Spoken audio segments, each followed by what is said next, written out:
उल्टे बयान, भाजपा के आड़े टेढ़े बयान, मुस्लिम ये बौखलाहटपन खा रही है कि भाजपा जाने वाली है। हालांकि ऐसा पर्सनली मैं नहीं मानता, मुझे मोदी जी पर पूरा भरोसा है कि ईवीएम में बटन कुछ भी दबाओ वोट मिलेगा तो मोदी जी को। इस बारे में खुद मोदी जी की पार्टी के द्वारा वीडियो में साबित कर दिया गया है।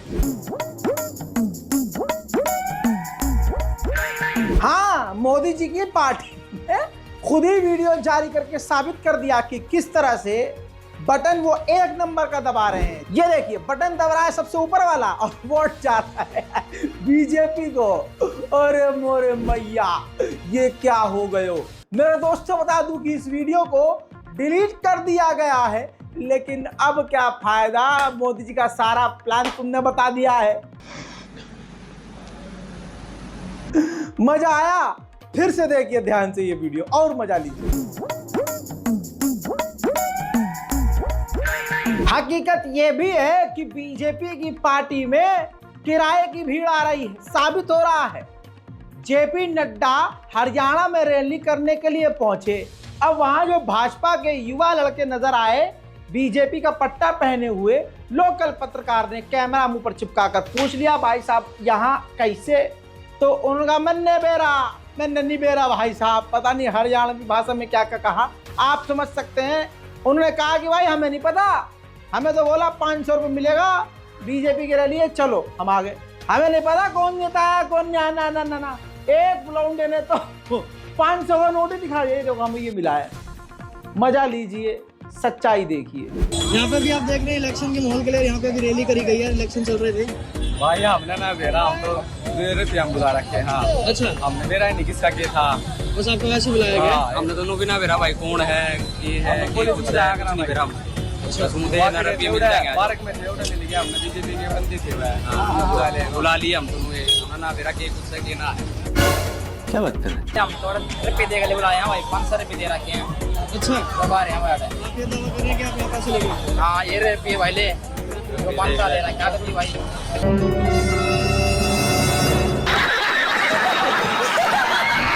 अब बताइए भाई साहब, कुछ बचा? दूध का दूध, पानी का पानी। जहां एक तरफ मोदी जी पैसा देकर भीड़ बुलवा रहे हैं, विपक्ष की पार्टियों में उनकी रैलियों में इतनी भीड़ है कि पुलिस को लाठीचार्ज करना पड़ रहा है। भाई साहब, इसे कहते हैं ऑर्गेनिक।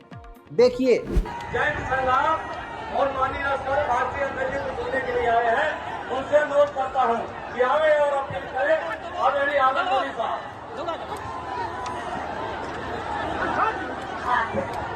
के लोगों के मेरी निवेदन है, के लोगों के मेरी निवेदन है कि आज की चर्चा हमारे इसको कोई हाथ न कर दे। भाजपाइयों का तो क्या ही कहना। भाजपा के नेता बड़े जोश से चल रहे थे कि चलो अब मैं स्पीच दूंगा, मोदी जी की जिंदाबाद नारे लग रहे थे, मोदी जी जिंदाबाद। अचानक से ही ऐसे लड़खड़ा के स्टेज पर मुंह के बल भाजपा के नेता गिरे कि इनका गिरना ऐसा ही लगा जैसे भाजपा गिर रही है। स्वागत करते योगी मोदी जिंदाबाद, योगी मोदी जिंदाबाद, जगदम्बिका भारत योगी जी जिंदाबाद।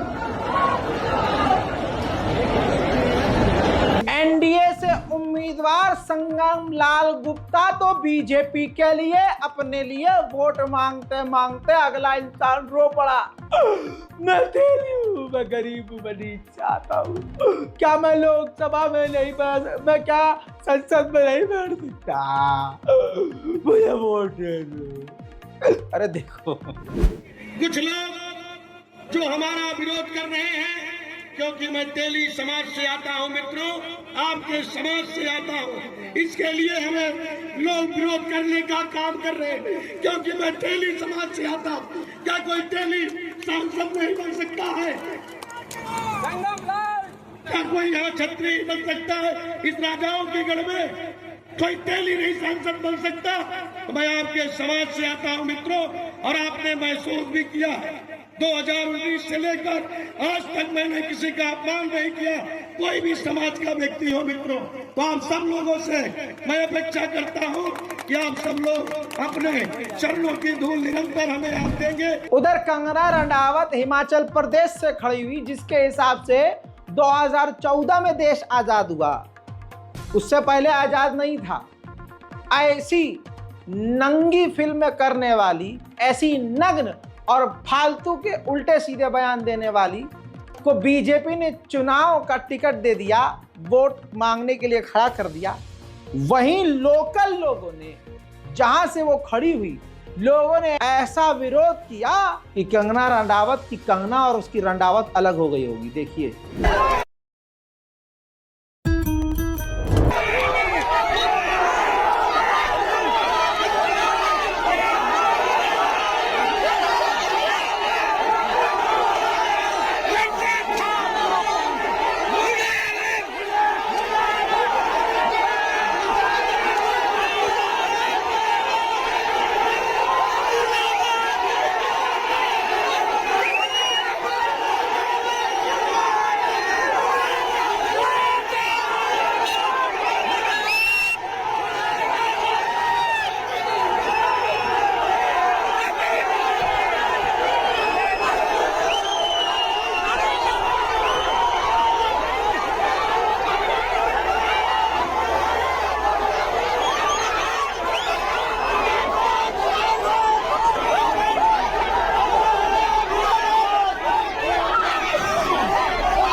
हजरात मोहतरम, अब ये भी बात चल रही है कि मोदी जी थोड़ा सा हल्के दिमाग के हो गए हैं, ऐसा कहा जा रहा है, क्योंकि मोदी जी आज बोलते हैं और कल भूल जाते हैं।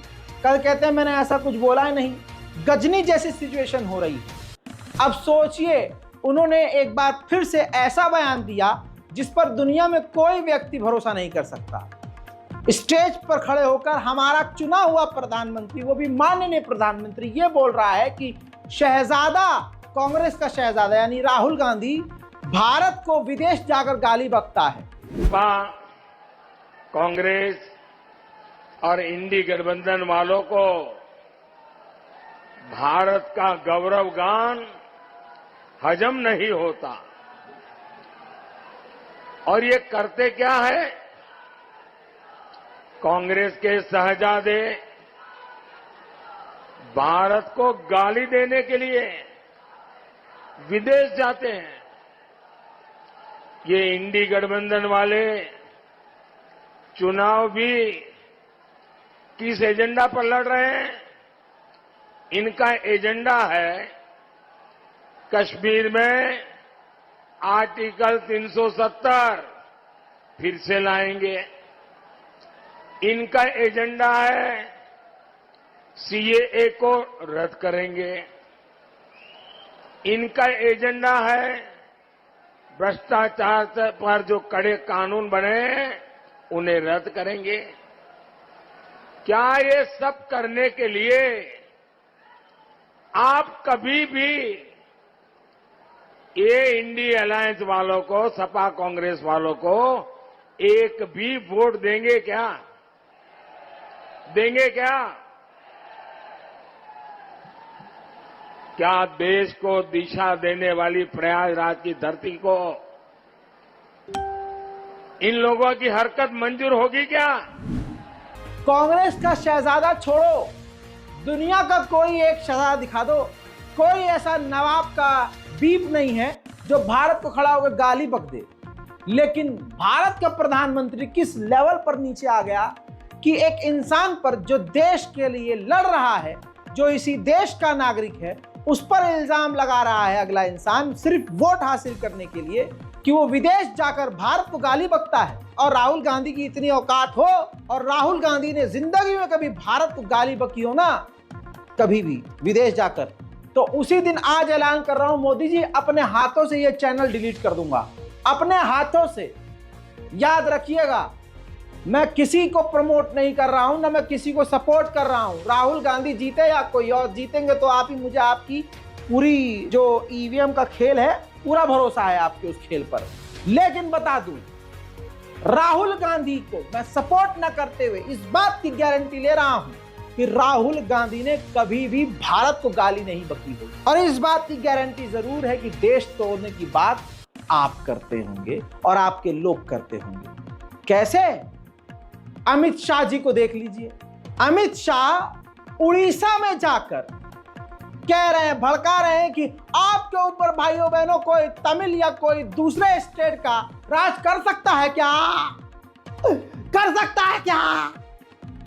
आप हमें जिताइए, हम आपको उड़िया देंगे, उड़िया भाषा बोलने वाला युवा नेता, युवा सीएम देंगे। अरे जो दो स्टेट के बीच दरार पैदा करे, एक स्टेट वालों से दूसरे स्टेट वालों को नफरत करना सिखाए। सोचिए, ये स्टेट वाइज चल रहे हैं, एक स्टेट को दूसरे स्टेट से नफरत करना सिखा रहे हैं, अलग अलग बता रहे हैं, अलहदा बता रहे हैं। और वही इनका प्रधानमंत्री कहता है कि पूरी दुनिया एक परिवार है। अब पूरी दुनिया को एक कह रहे हो और अपने ही देश में टुकड़े टुकड़े कर रहे हो। सुनिए इनको। भाइयों बहनों, मुझे बताओ आप सभी लोग, ये चुनाव जो विधानसभा का है वो ओडिशा के गौरव का चुनाव है। मुझे बताओ, ओडिशा पर कोई तमिल शासन कर सकता है क्या? जोर से बोलो, कर सकता है क्या? कोई तमिल बाबू ओडिशा चला सकता है क्या? मैं आपको विश्वास दिलाता हूं, भाजपा सरकार बना दो, ओडिशा का ही युवा मुख्यमंत्री, ओडिया बोलने वाला मुख्यमंत्री यहां पर शासन करेगा। भाइयों बहनों, नवीन बाबू ने 25 साल में ओडिशा को पीछे छोड़ दिया। ओडिशा के 25 लाख लोगों के पास आज भी घर नहीं है। ओडिशा के 26 लाख लोगों के घर में